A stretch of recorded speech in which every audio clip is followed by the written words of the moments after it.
Welcome to the Sci-Fi Rancher story. Here you find the best Sci-Fi story written by human. Listen the story. If you like it, subscribe the channel.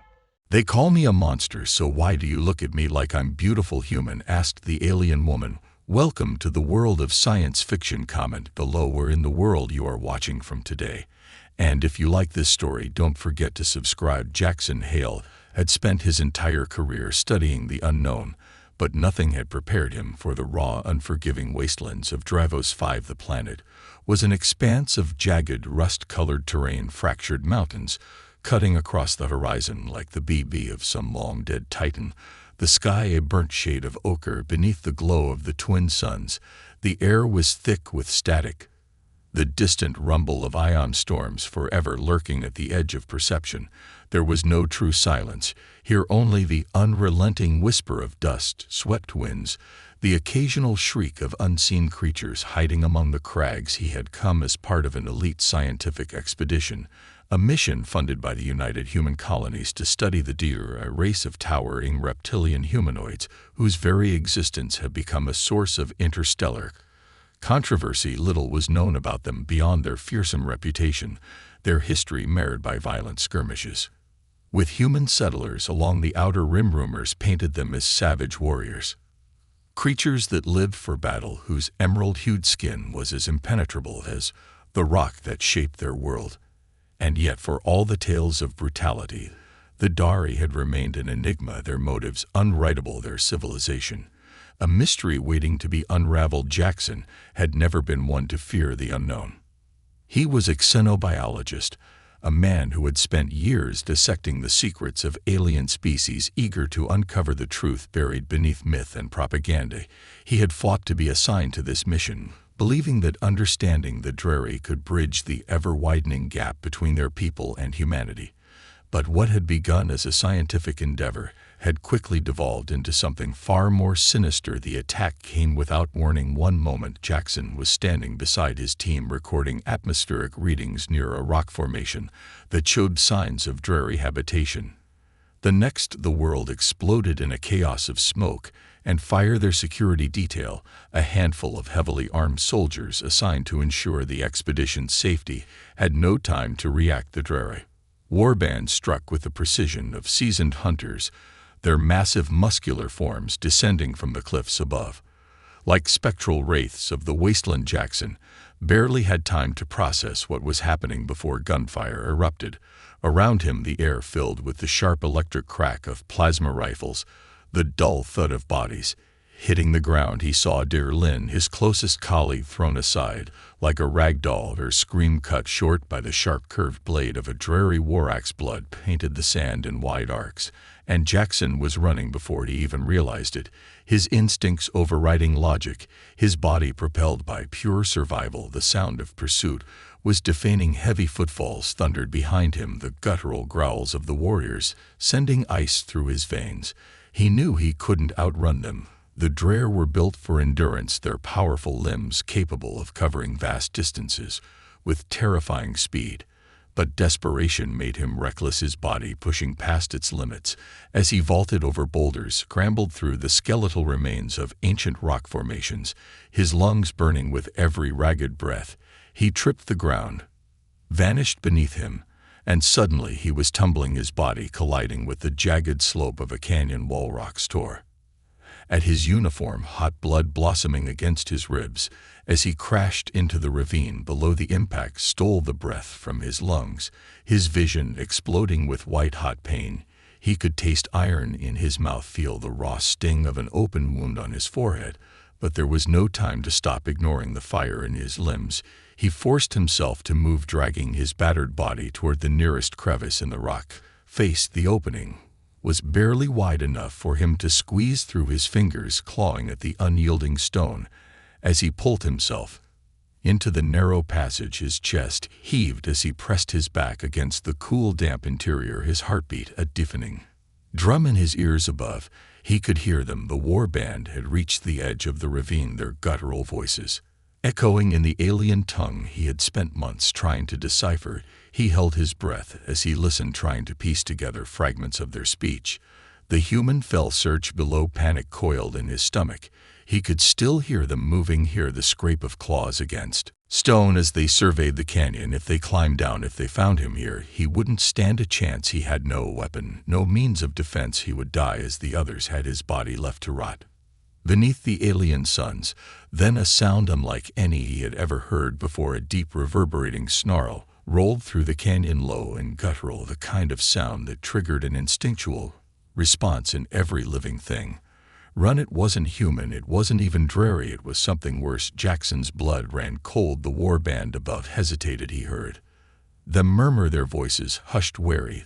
Then without warning they turned and fled, their heavy footfalls vanishing into the distance. The silence that followed was suffocating, and then from the darkness of the crevice something moved. Jaxon barely had time to react before a massive figure emerged from the shadows, towering and formidable. Her emerald green skin glowed faintly in the dim light, the shining lines of her powerful body coiled with barely restrained strength. Golden eyes locked onto his, glowing like twin suns, filled with something he couldn't name. Drekari, but not like the others. She regarded him with something akin to amusement, tilting her head slightly, her long whip-like tail twitching behind her.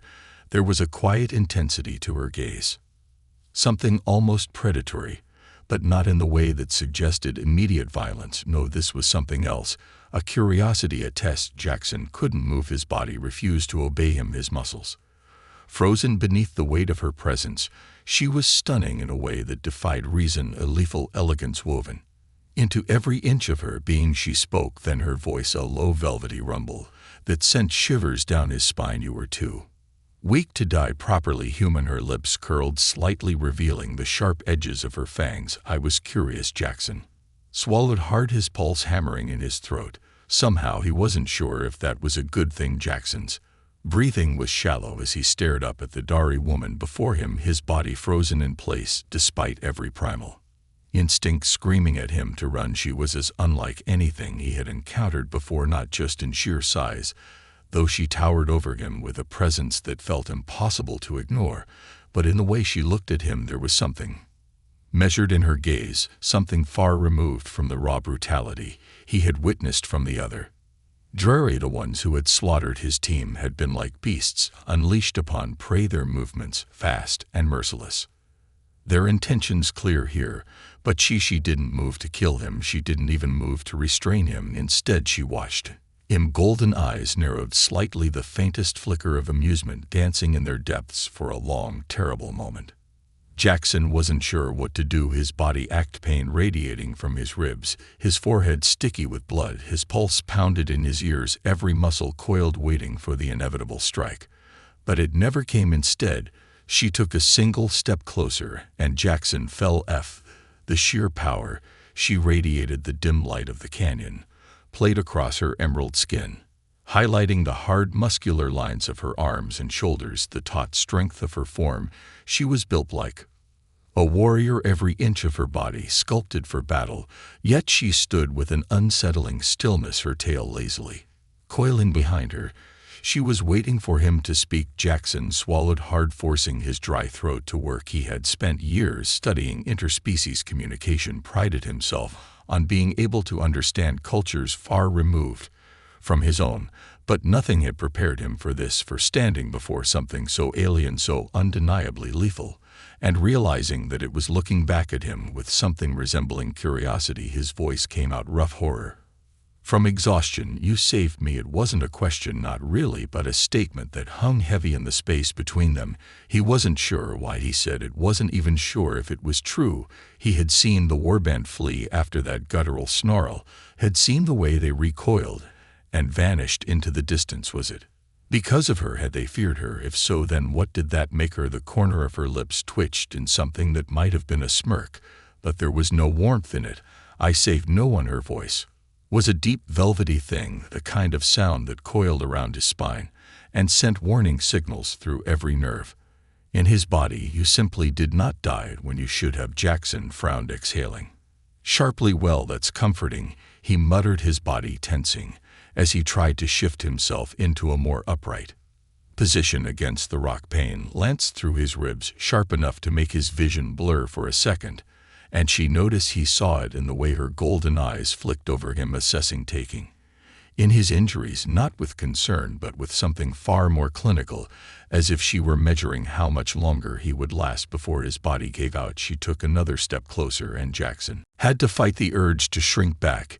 It wasn't just that she was large. He had encountered species far taller than humans before. It was the sheer weight of her presence, the way she moved like a shadowed thing, like something that had spent far too long alone. The way her tail flicked lazily behind her suggested control, but also restraint. He had seen Drekari fight. He had seen their brutality firsthand, and yet she stood there looming over him, completely still. "What is your name, human?" she asked at last, and something about the way she said it made his skin prickle. The others, the war band that had killed his team, had snarled the word human like a curse, spat out as though it were something unworthy of their breath, but she said it differently, almost as though it was interesting to her. Jaxon hesitated, but only for a moment. "Jaxon Hale," he answered, voice steadier than he expected. She seemed to weigh that for a moment before responding. "Jaxon Hale," she echoed, tilting her head slightly. The way she said his name sent an odd sensation through him, like she was tasting the shape of it, considering how it fit on her tongue. Then, after a pause, she said, "Iris." He blinked. Iris. He hadn't expected her to offer her name so easily. The Drekari were known for their secrecy, for keeping their true names and clan names guarded. Either she wasn't concerned about him using it against her, or she simply didn't care. A slow, almost lazy flick of her tail was her only response. Jaxon exhaled, running a hand through his dust-matted hair, wincing as the movement tugged at the wound on his forehead. He had 100 questions, but none of them seemed particularly wise to ask just yet. He was injured, alone, and completely at her mercy. If she wanted him dead, she would have killed him. Already the fact that he was still breathing meant something, but he had no idea what. Finally he forced himself to say, "What now?" Iris regarded him for a long, unreadable moment, and then, to his absolute confusion, she sighed. It was such a profoundly human gesture that Jaxon wasn't sure he had actually seen it at first. But no, her shoulders shifted slightly, her expression flattening with something almost akin to annoyance, as though this entire situation was more of an inconvenience to her than anything else. "You are weak," she said simply. "You will die if left alone." Jaxon narrowed his eyes. "Thanks for the vote of confidence." Her lips twitched again, that almost smirk flickering before vanishing as quickly as it had come. "I could leave you," she mused, though there was no real weight to the words, "or I could kill you myself, if that is preferable." Jaxon tensed, instincts flaring to life. But then there it was again, that flicker of something in her golden eyes, the sharp glint of testing. He didn't know what possessed him to do it, but despite everything, despite the pain in his ribs, the blood drying against his skin, the sheer absurdity of the situation, he found himself exhaling a breath and saying, "I think I'd rather take my chances with the first option." And damn it all, she actually laughed. It was not a soft sound, nor was it the kind of laughter he would have expected from something so fearsome. It was a short, sharp, genuine thing, and it sent a shiver down his spine.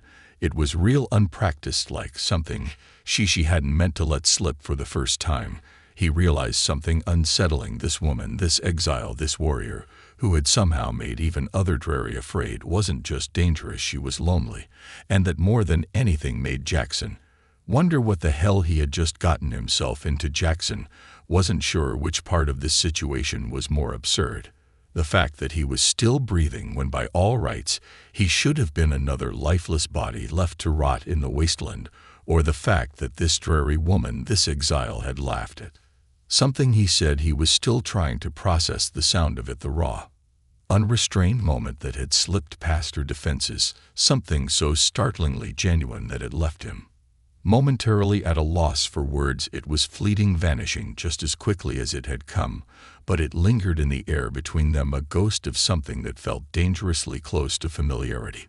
She had not moved since then, still standing in over him with an unreadable expression, her golden eyes assessing, waiting. He could feel the weight of her stare, the sheer intensity of it pressing down on him like the force of a gravity field. He knew better than to mistake her amusement for kindness.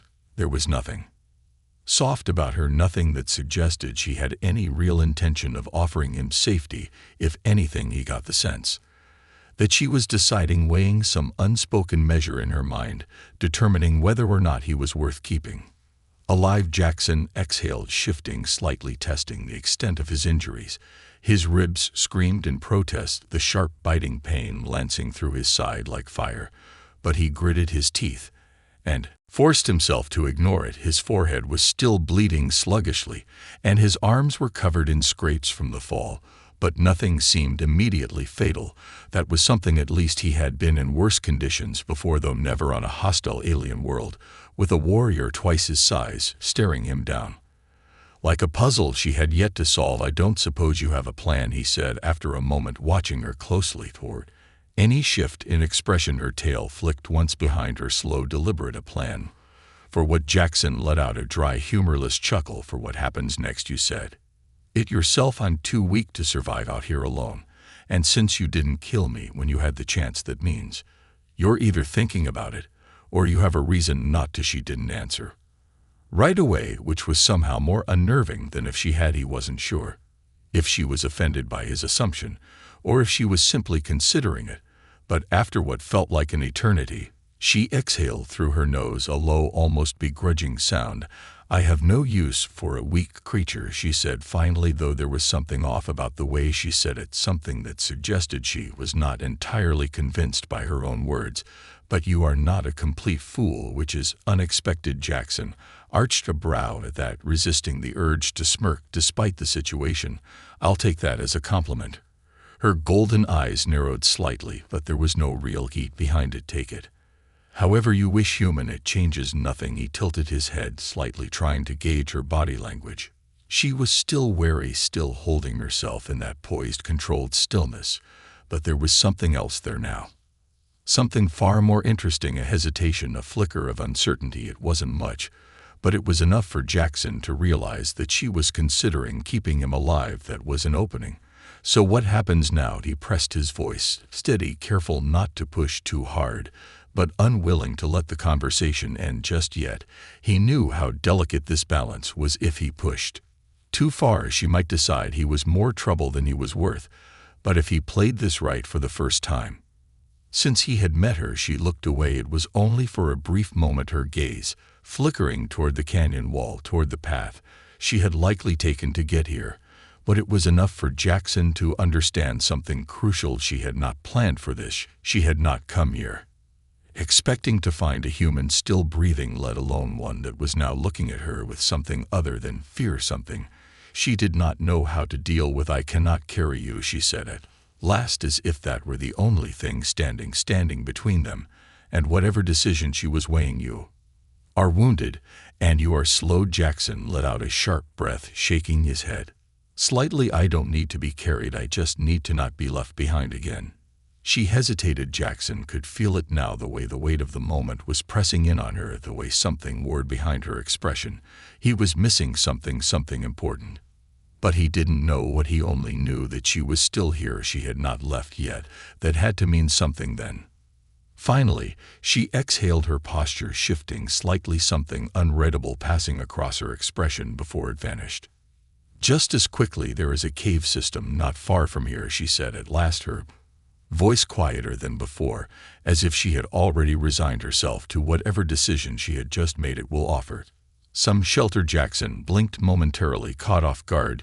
She was helping him. He studied her closely, searching for any sign of deception, but all he found was that same steady, unyielding presence, the weight of someone who had lived far too long without needing to explain themselves to anyone. "Why?" he asked, his voice quieter now, something raw threading through the single word. She did not answer right away. For a moment, he thought she wouldn't answer at all. Then she turned slightly, her golden eyes meeting his once more, because she said simply, "I wish to see what you will do next." And then without another word, she turned and began walking. Jaxon stared after her for a brief second, his mind still catching up to the reality of the situation. But then he pushed himself to his feet with a sharp inhale, gritting his teeth against the pain as he forced his body to move. His limbs protested, his ribs ached with every step. But he did not stop. He could not stop, not now, not when he had just been given a chance, a strange, unexpected chance. Iris did not look back as he followed her into the wasteland, her steps sure and steady, her tail moving in slow, deliberate arcs behind her. And for the first time since his team had been slaughtered, for the first time since he had been left bleeding and alone in the dust, Jaxon Hale found himself wondering if, against all odds, he had just stepped into something far bigger than himself, something far more dangerous, and something he could not walk away from now. The journey to the cave system was nothing short of brutal. Jaxon had no illusions about his condition. He was injured, exhausted, and barely holding himself together. But there was no room for weakness out here, not on Dros 5, not with her watching. Iris didn't slow down for him, didn't even glance over her shoulder to see if he was keeping up. She moved like a creature born from the storm-ravaged lands around them, her pace steady, relentless, unbothered by the jagged terrain or the oppressive heat. The landscape was unforgiving, the ground uneven beneath Jaxon's boots, every step a test of willpower, as sharp pains radiated from his battered ribs. But he pushed forward, refusing to fall behind, refusing to give her a reason to turn around and decide he wasn't worth the trouble. The silence between them stretched, but it wasn't empty. It was charged with something unspoken, something heavier than words. Jaxon was used to dealing with alien species, used to picking apart social cues and language barriers. But Iris was different. She carried herself with the quiet weight of someone who had already been cast aside by her own kind, someone who had learned to navigate the world alone. And yet she had chosen not to leave him behind. That fact gnawed him more than he cared to admit. The sun hung low in the sky by the time they reached the entrance of the cave system, its light casting long shadows across the landscape. The entrance was a narrow slit in the rock, nearly hidden against the jagged cliffside, and as they stepped inside, the temperature dropped almost instantly. Jaxon exhaled sharply at the relief. The cool air, a stark contrast to the brutal heat outside the cave, was larger than he expected, its interior stretching deep into the rock's smooth walls, suggesting that water had once carved its way through here long ago. The scent of damp stone and something faintly metallic lingered in the air. Iris moved with practiced ease, her glowing golden eyes cutting through the dimness as she surveyed their surroundings, her tail flicking absently, as if listening to some unspoken rhythm. Jaxon, on the other hand, was barely holding himself together. Now that they had stopped moving, the full weight of exhaustion slammed into him like a physical force. His ribs etched, his limbs felt like lead, and when he exhaled it came out shakier than he would have liked. He lowered himself to sit against the nearest wall, bracing his back against the cool stone, pressing a hand to his side as he tried to steady his breathing. Iris was watching him. He could feel it even before he looked up. Her expression was unreadable, her arms crossed over her chest, her stance effortlessly balanced between tension and stillness. Jaxon didn't know what she was thinking, and that unnerved him more than he wanted to admit. "You are weak," she said finally, her voice low. Even there was no mockery in it, no scorn, just a simple statement of fact. Jaxon huffed out something that might have been a laugh if he weren't so exhausted. "I've been told that before." Iris tilted her head slightly, her eyes narrowing. "You do not deny it?" He shrugged, shifting slightly to ease the pressure on his ribs. "What would be the point? I know my limits. I know when I'm at a disadvantage. Lying about it wouldn't change the reality of the situation." He exhaled through his nose, glancing at her. "You strike me as someone who values honesty." Something flickered across her expression, so quick he almost missed it.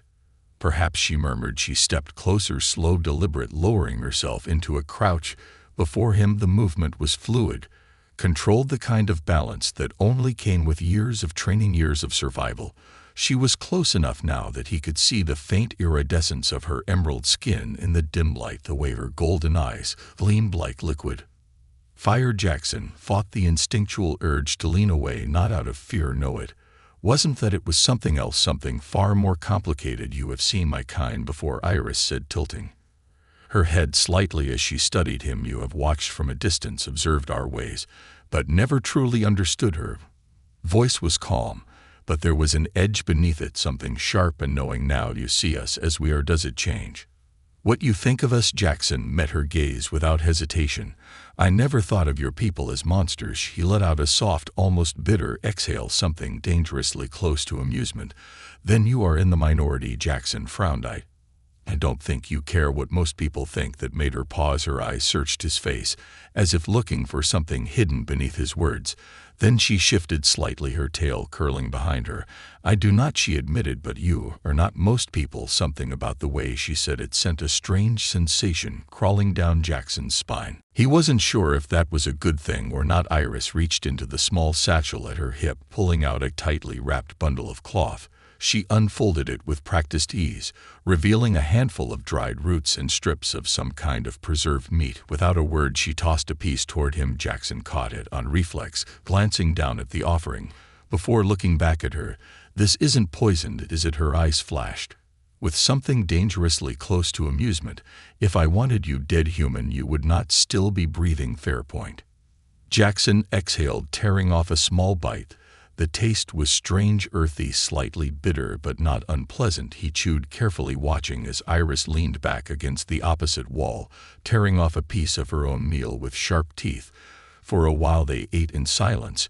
It was an odd sort of peace, the quiet stretching between them in a way that did not feel hostile nor comfortable. It was something in between, something neither of them quite knew how to define. Jaxon broke the silence first. Why are you out here? Iris tilled. He hadn't expected her to answer. He definitely hadn't expected the flicker of something that almost looked like regret to cross her face.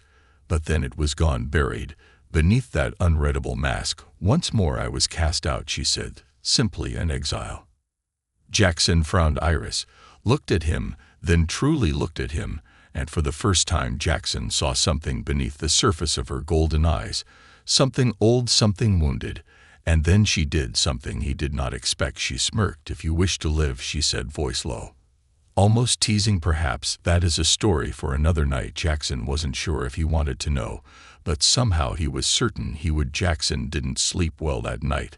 The cave provided shelter from the relentless winds of Dravos 5, and the air was cool, but rest did not come easy. His body ached from the day's brutal march, his ribs a constant throbbing reminder of how close he had come to dying every time he drifted into something close to unconsciousness. Flashes of the attacks surfaced behind his eyelids, his team screams, the blood staining the sand, the snarling faces of the dreary warband that had struck them down without hesitation. The memories came sharp and fast, leaving him breathless, unable to shake the feeling of phantom hands dragging him back to that moment.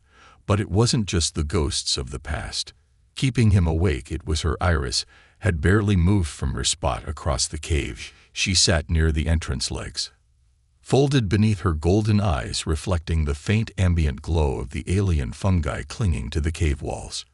She was still, impossibly so, like a statue carved from emerald stone, her breathing barely perceptible. She wasn't asleep. Jaxon was sure of that. It was unnerving. He had spent years studying alien species, had dedicated his life to understanding creatures that most humans preferred to fear from a distance. But Iris was different. Everything about her defied his expectations.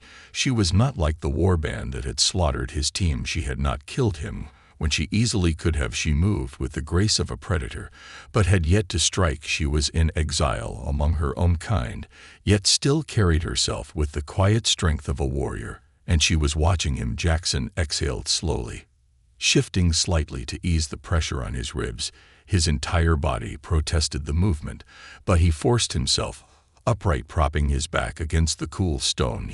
He was tired of the silence, tired of the weight of unspoken questions pressing between them like a barrier neither of them wanted to acknowledge. So he said, his voice rough from exhaustion, "Are you just going to stare at me all night, or do Dari not sleep?" Her eyes narrowed slightly, though there was no true hostility in it.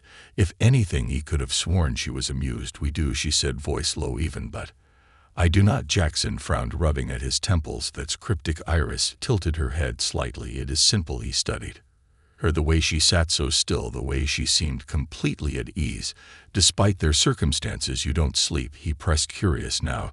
She exhaled slowly, something complicated flickering behind her golden eyes, before she glanced toward the cave.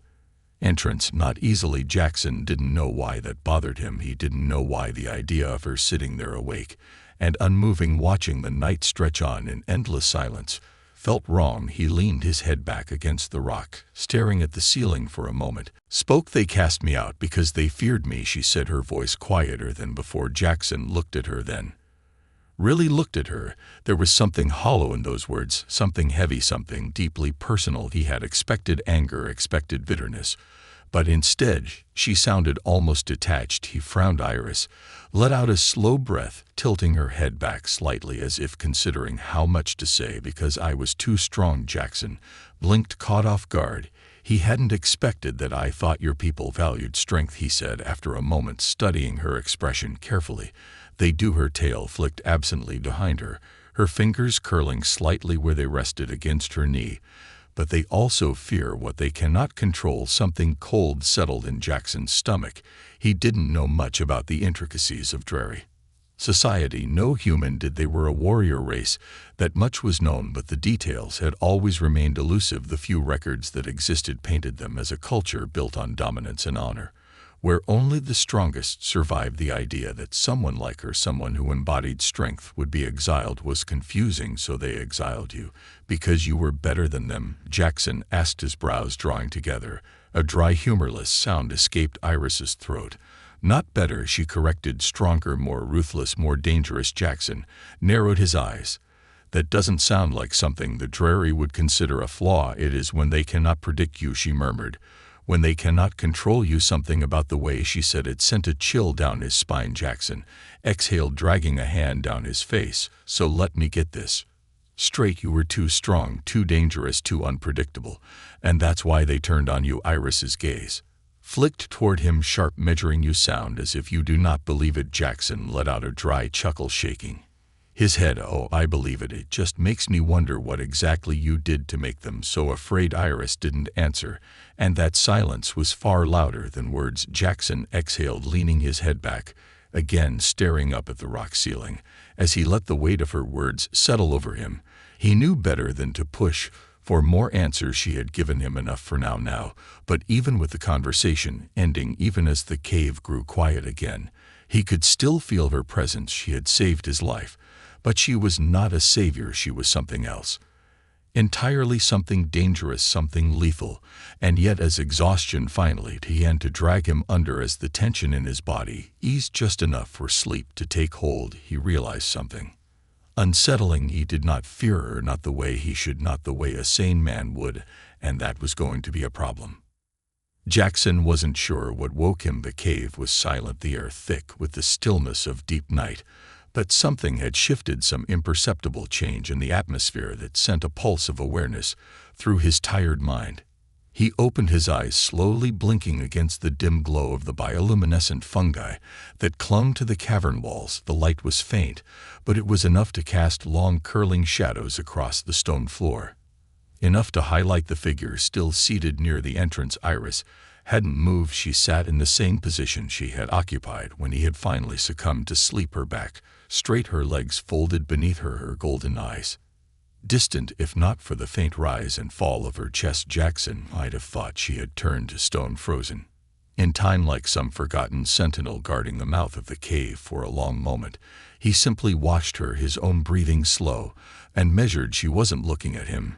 She wasn't looking at anything. The realization unsettled him more than he cared to admit. Jaxon had spent years studying alien species, had spent his life parsing the unspoken nuances of creatures that most humans would never dare approach. He understood body language better than most, understood how even the subtlest movements could speak volumes. But Iris was different. She carried herself like a warrior, her presence always balanced between power and control.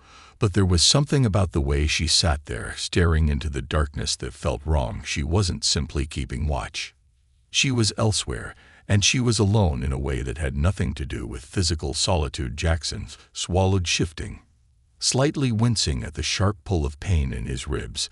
The sound was quiet, but it was enough. Iris's golden gaze snapped to him, instantly sharp, and assessing, her tail flicking once against the stone before stilling. You should rest, she said, her voice low, steady. Jaxon exhaled, rubbing at his face before dragging a hand through his tangled hair. "I did," he murmured, his voice rough from sleep. "For a little while anyway." She didn't respond, but she also didn't look away. "Jaxon, the story coun to the INUEISOD too."